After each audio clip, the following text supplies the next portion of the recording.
So the ego that we identify with cannot give itself up. If the path is for the ego to be liberated, then who is the one giving the ego away? How does the ego give the ego away? If we say, I want to give the ego away, how do we do that? What is giving what away? I am the ego is me. So how can I give up my ego when I am the ego? So the very fact that the ego gets liberated is not something that we do.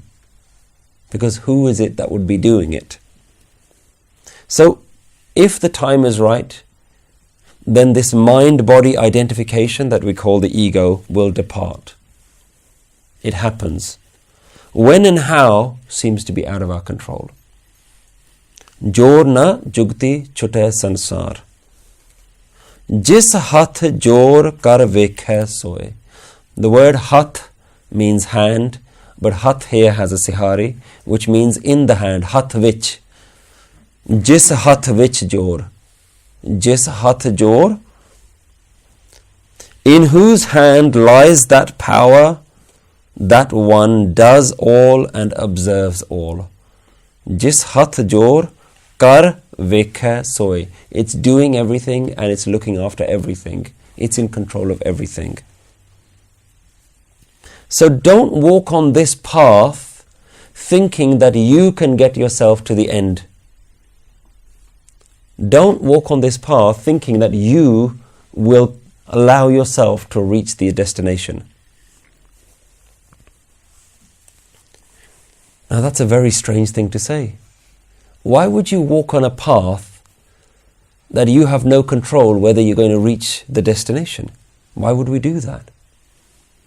Why would we pursue this journey? We have to remember this isn't a path leading to a destination. The very path is the path of giving up the illusion of control.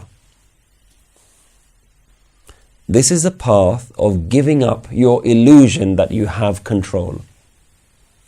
That's what this path is. That there is a you and the you has control.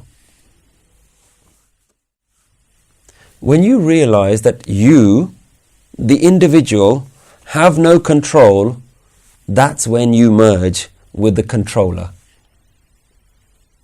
When you realize that you have no control, in fact that there is no you doing anything, that's when you merge. Now let's just clarify what we've said here. What do we mean when we talk about the controller? Are we not creating another duality?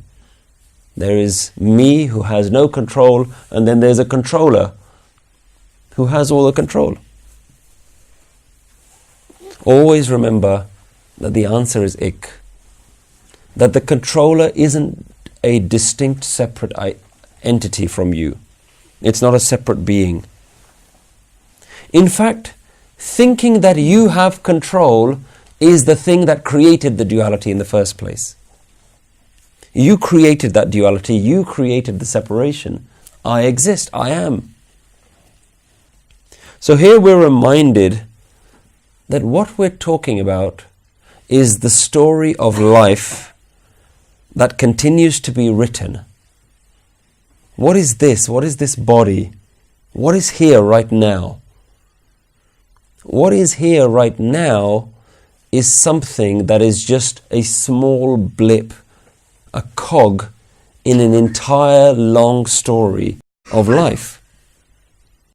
Let's think about your body. Let's think about what you are. What you are is the product of your parents. Your parents are the products of their parents. Your grandparents are the products of your great-grandparents, and so on and so forth. So the story of life is just that life is created, and then it goes and it's recycled, and then new life and new life and new life created. So what you are is just one tiny cog in a very long line that started billions and billions of years ago. Because you can trace the human lineage all the way back to the previous species that we've evolved from.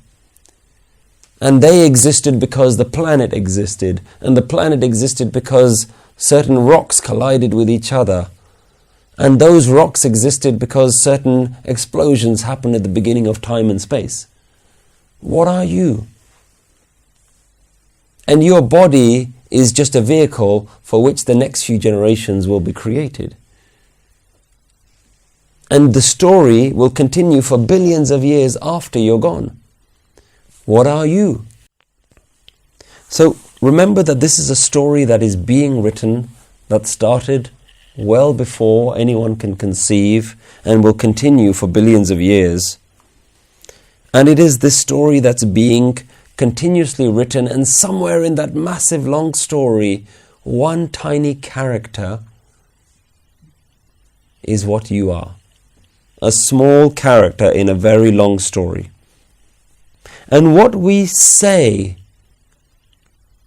what this character says in this story, how this character acts in this story, is also what you've been exposed to, what you've been conditioned to. Think about this. What we desire, what we want to take from the world, what desires are in our mind, where do they come from? They come from the conditioning of the world around us. Nobody desires something that they've never seen or heard of before. We only desire the sorts of things that are around us right now. So your desires aren't yours, your desires are a product of the conditioning around you. What we take from the world, what we give back to the world, is all part of just this conditioning. Life and death are not in our hands. Neither are the circumstances that lead up to our success and our wealth. How we think, the thoughts that we have, the values, the opinions that we hold, these are never formed in isolation. These are always dependent on external things, on external influences. So even our thoughts aren't our thoughts. They're just part of what this character is exposed to.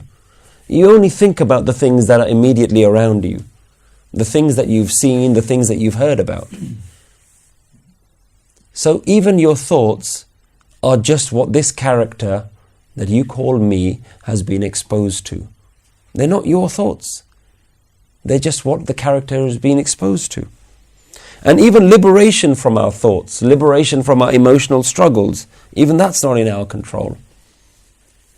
So we're part of a much larger, complex ecosystem, a very complex, integrated set of circumstances, and this is what we call life.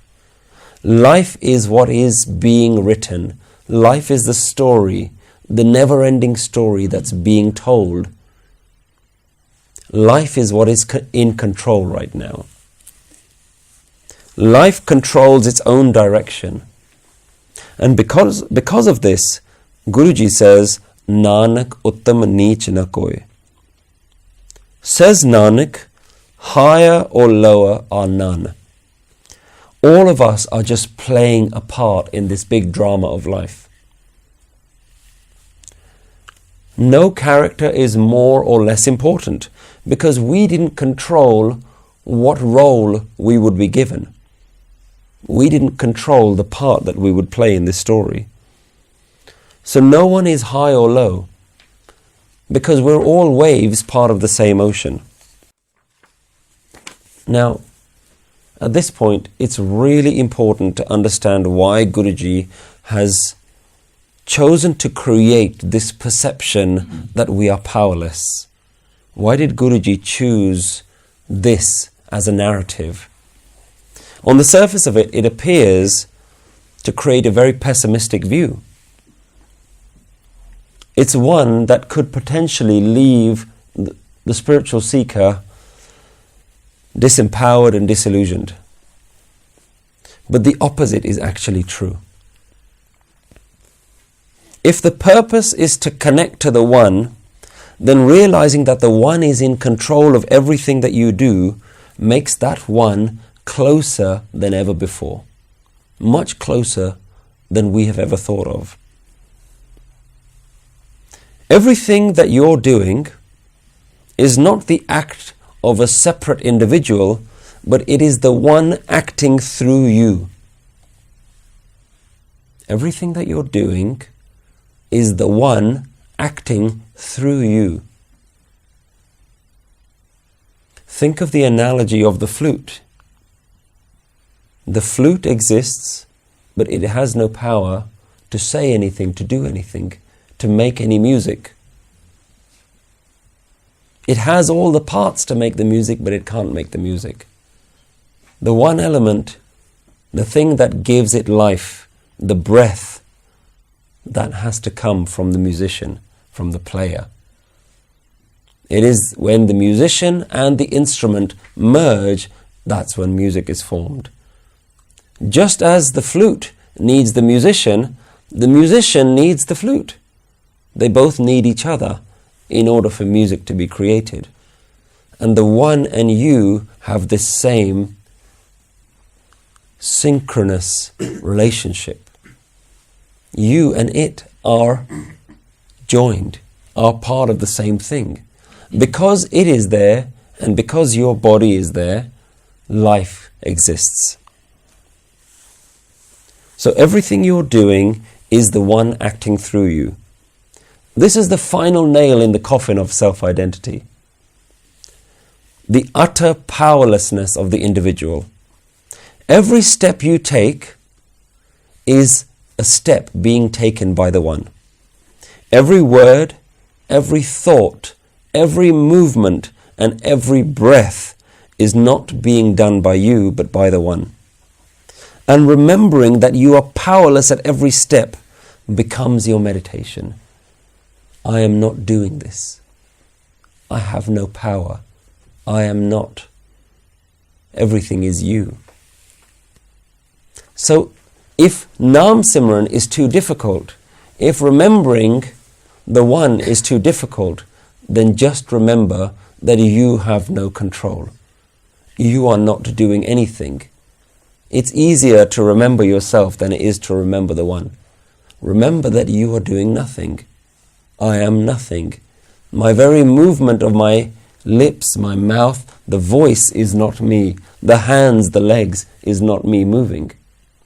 And within that, you will become close to the one. That becomes your Naam Simran. It is an indirect Naam Simran. It is an indirect way of remembering that one that is in control, by you remembering that you have no control. So again, Guruji gives us a novel technique to connect with that one, by acknowledging the powerlessness and the power of the one that moves through us. Waheguru Ji Ka Khalsa, Waheguru Ji Ki Fateh.